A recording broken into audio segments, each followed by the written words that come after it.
So, hello, my students. Today I'm back with another chapter of Hindi. आज मैं हिंदी का आपको एक चैप्टर पढ़ूंगी जिसका नाम है शेरुदा, पाठ 14. क्या नाम है हमारे पाठ 14? शेरुदा. मेहनत करने से हम दूसरों के भरोसे नहीं रहते. अपना काम अपने आप करने से आत्मविश्वास बढ़ता है. अपना काम खुद करने की आदत बनना अच्छी बात है. इसका मतलब जब हम अपना काम खुद से करते हैं तो हम किसी के भरोसे नहीं रहते हैं और हमारा कॉन्फिडेंस भी बढ़ता है कि हम अपना काम खुद से कर सकते हैं. और ये एक अच्छी आदत है कि अगर हम अपना काम खुद करना चाहते हैं. शेरुदा बहुत बड़ा शेर था. शेरुदा एक शेर का नाम था जो कि बहुत बड़ा शेर था. वह जंगल का राजा था. वह बहुत आलसी हो गया था. वो था तो बहुत बड़ा और वो जंगल का राजा भी था, बट वो बहुत आलसी हो गया था. मेहनत नहीं करना चाहता था. उसको मेहनत नहीं करनी थी. इसी कारण भोजन के लिए शिकार भी नहीं करता था और मेहनत नहीं करना चाहता था इसलिए शिकार पे भी नहीं जाता था. जंगल के सभी पशु पक्षी उसके लिए भोजन लेकर आते थे, तो उसने सबको काम पे लगा रखा था. सारे पशु पक्षियों को बोल रखा था, वो बेचारे सब उसके लिए भोजन लेकर आते थे. एक दिन शेरुदा को बहुत भूख लग रही थी. मुझे खाना दो, मैं भूखा हूँ, कर वह गुर्राया. उसे भूख लग रही थी तो वो बोला कि मुझे खाना दो, मैं भूखा हूँ, और गुर्राने लगा. एक छोटा खरगोश कूदता हुआ आया. शेरुदा, एक लाल गाजर खाओगे? खेत से अभी निकाल कर लाया हूँ, उसने पूछा. उसने जब खाना मांगा तो कौन आया? एक छोटा सा खरगोश. और उसने पूछा कि क्या तुम लाल गाजर खाओगे? मैं अभी अभी निकाल कर लाया हूँ खेत से. चलो आओ, गाजर तो खरगोश खाते हैं. चले जाओ, गाजर तो खरगोश खाते हैं, मुझे भोजन चाहिए. और शेरुदा ने क्या बोला कि तुम चले जाओ यहाँ से, क्योंकि मैं गाजर नहीं खाऊंगा, गाजर तो खरगोश खाते हैं, मुझे भोजन दो, मैं भूखा हूँ. कर शेरुदा चिल्लाया और चिल्लाने लगा.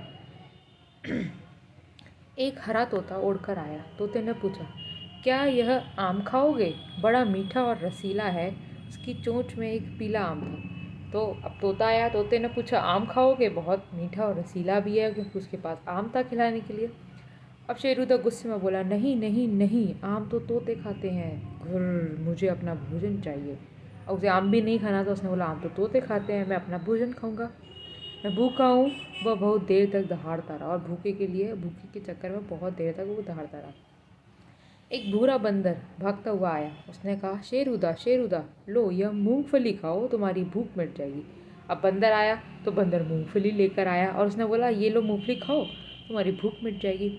तब भी शेर ने मना कर दिया, नहीं नहीं नहीं, मुझे भोजन चाहिए. अब फिर भी उसे वो भी नहीं खाना था, उसे भोजन खाना था, मुझे भोजन चाहिए. शेरुदा फिर गुर्राया. इतने में एक शेरनी वहाँ आई. उसके बाद कौन आया वहाँ पे? एक शेरनी वहाँ आई. उसने शेर से पूछा, शेरुदा, क्या बात है, तुम इतने दुखी क्यों लग रहे हो? और उसने शेर से पूछा, शेरुदा क्या हुआ, तुम इतने दुखी क्यों हो?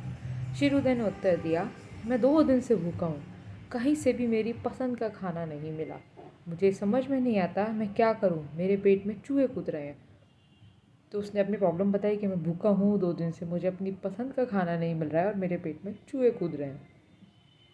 शेरनी बोली, तुम मांसाहारी तो हो, लेकिन आज फल सब्जियां भी खा कर देखो, मैंने सुना है जंगल में बहुत अच्छे फल होते हैं. तो शेरनी ने बोला, वैसे तो तुम मांसाहारी हो, मतलब मांस खाते हो, बट आज तुम फल सब्जियां खा कर देखो, क्योंकि मैंने सुना है जंगल में बहुत अच्छे फल सब्जियां हो रहे हैं. शेरुदा पहले गुर्राया, फिर बोला, हाँ हाँ, झटपट लाओ, मैं भूखा हूँ, आज मैं फल सब्जियां भी खाने की कोशिश करूँगा. गर फिर उसको भूख तो बहुत लग रही थी, तो उसने बोला, पहले तो गुस्सा हुआ, फिर उसने बोला, चलो ठीक है, फल सब्जियां ले आओ, मैं वही खाने की कोशिश करूँगा, क्योंकि मैं भूखा हूँ. शेरनी शेरुदा के लिए खूब सारे फल ले आई. खरगोश, बंदर और तोता भी आ गए. शेरुदा ने कुछ फल सब्जियां खाई. फिर वो सारे फल सब्जियां लेकर आ गए जो अभी बंदर, खरगोश और तोता आया था, वो भी अपनी अपनी लेकर आ गए. फिर शेर ने वो कुछ फल सब्जियां भी खाई. फिर शेरनी से बोला, आज मुझे समझ में आ गया कि फल सब्जियां भी बहुत अच्छी होती हैं. फिर उसने शेरनी से क्या बोला कि मुझे समझ आ गया है, फल और सब्जियां भी अच्छी होती हैं, हम खा सकते हैं, लेकिन यह मेरा भोजन नहीं है, पर मैं रोज़ रोज़ नहीं खा सकते, क्योंकि ये मेरा भोजन है ही नहीं. वह जंगल की ओर जाने लगा कि शेरनी बोली. फिर वो उठ के जंगल की तरफ जाने लगा तो शेरनी ने क्या बोला, शेरुदा, आगे से तुम अपना भोजन स्वयं तलाश करना, दूसरों के भरोसे रहना ठीक नहीं है. तो शेरनी ने उसको एक एडवाइस दी. वो क्या बोली कि अगर तुम्हें दूसरों का भोजन, फल सब्जियां नहीं खानी है, तो फिर आप खुद जाओ और खुद से अपना भोजन तलाश करो, आप दूसरों के भरोसे नहीं रहो. ओके स्टूडेंट्स, आई होप आप सबको समझ आ गया होगा। Thank you so much.